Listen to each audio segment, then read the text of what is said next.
আসসালামু আলাইকুম ওরহমতুল্লাহি ওবরাকাতুহু। আমি মোহাম্মদ শহীদুল ইসলাম বলতেছি শহীদুল অটোমোবাইল থেকে। আজকে আমরা একটা হবস খোলা ফিটিং করতেছি।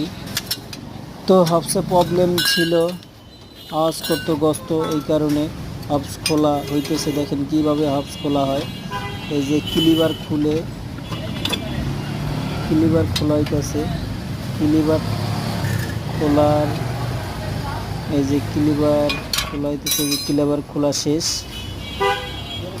তো ওই যে চারটা নাট আছে চাক্কার, এই নাট চারটা ধরানো ছিল, চাক্কার নাট চারটা খোলা হইতেছে। খুলে ড্রামটা বের করেই অক্সের বল্টু আছে, বল্টু খুললেই বের হয়ে যাবে। ওকে, সবাই ভালো থাকবেন, সুস্থ থাকবেন, দোয়া করবেন। চলে আসবেন শহীদুল অটোমোবাইলে, মিরপুর ১ ঢাকা, গুদারাঘাট, আদর্শডার সংলগ্ন। এখন ড্রাম বের করা হয়েছে, এখন হবস খোলা হবে।